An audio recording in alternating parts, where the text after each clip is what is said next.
Today we're going to talk about the steering control.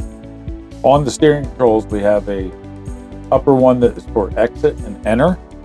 When prompted by the shop or you get a message on the display, you will need to know where these buttons are by feel. If you have a tire pressure monitoring light, you want to press escape to acknowledge that you've seen it on the dash. That will resolve that issue. Or if you're being prompted by the shop, we can walk you through it, but the upper one does up, enter, and escape. The lower one toggles you up and down within the screen on the dash.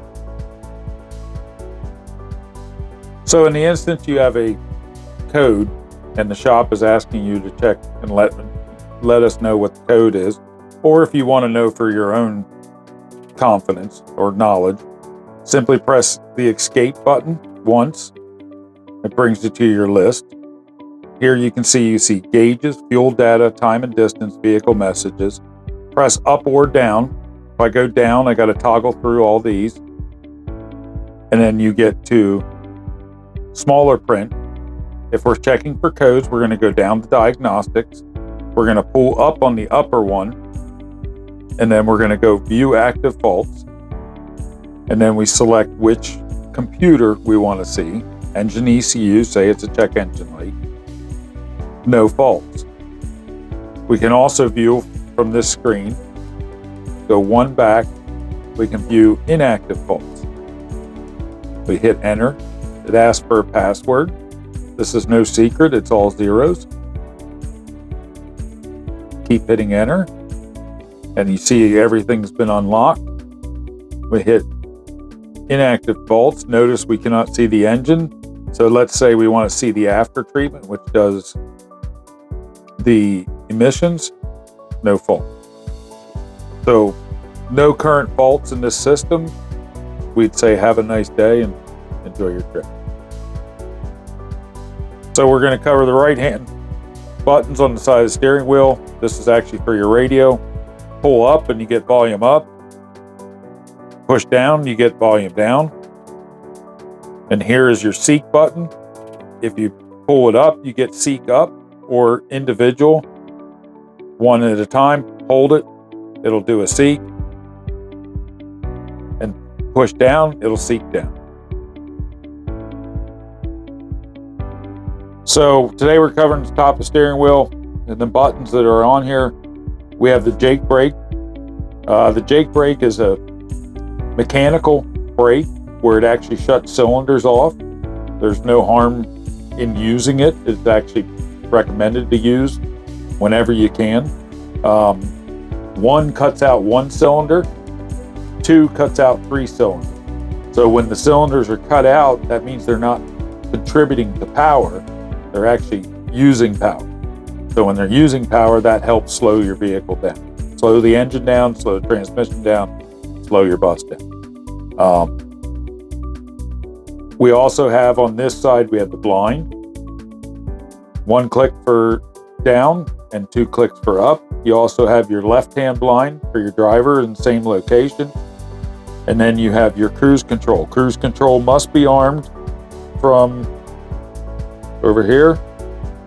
And then we go to set, resume, and cancel.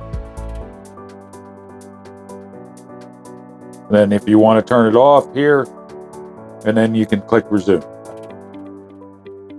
So if you want to shut the cruise off, if you're on cruise and you have it set, you can tap the brake and click resume to resume your speed. If you're trying to set your cruise, be mindful of the speed you're trying to set it at. We have cruise set at 68 on cruise and 70 on the pedal. So you cannot set the cruise above 68 miles an hour. So you're better off setting below. And talk about tag lift and low boy in this one. Tag lift. Tag lift is meant to be used in tight turning. The tag lift lifts the rear tag axle up so that it doesn't scrub the tire in tight turns. My way, this is how I was taught or learned or something. I always rest my thumb on the parking brake cover, and that way I know that I'm hitting the tag limit. So you would lift the tag and then for the tight turn and then set it down. Remember, on coaches 121 and up, they do not have a beeper when you're under 25 miles or 20 miles an hour. The reason I do the thumb on here is so we don't mess up and grab the low boy. If you grab the low boy, you will be on the ground, so to speak, and you will know it by the way it rides. So I put my thumb on here and lift it. The low boy gains us 4-5 inches tops. I usually say if you're 12, you're only going to get to 12.2. And if you're at 12.4 bridge height, you might as well hit it. It's a security blanket. So you would set that, drops the coach, rides rough, go under your low bridge or sign or whatever, and then put it back to the normal position, which on this coach is forward. Now we're going to go over rear start and the importance of the rear start. So right there's the lever to lift the engine door. Notice I'm not lifting or pulling on the light. So there's two functions back here.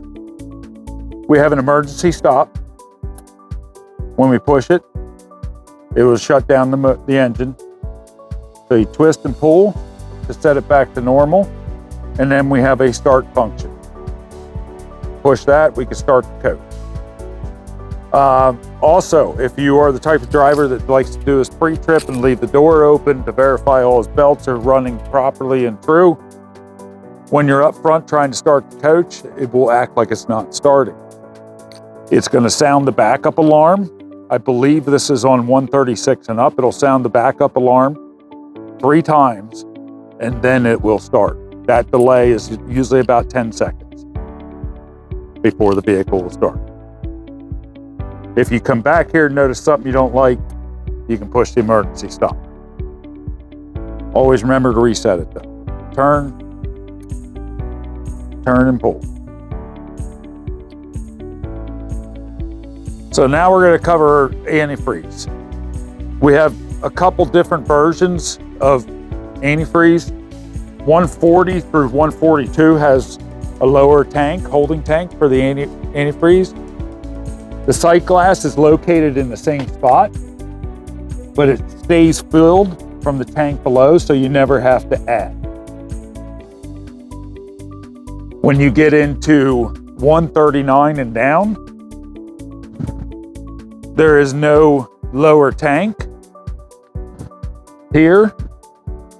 So when your level is low and you have to add, that's where the upper door is required. To unlock this upper door, there is a handle right here that when the engine door is open, we push it up and lock it. And then it is easier if you close the lower engine door, open the radiator cap, which is here, and fill it up. The downfall is you cannot see the sight glass unless you're like Warren and can look over the top, which I don't think you can, but it's down there. So this has to be up and locked to fill. This you can leave open and loose, and you could pop it up to see how much more you need to add.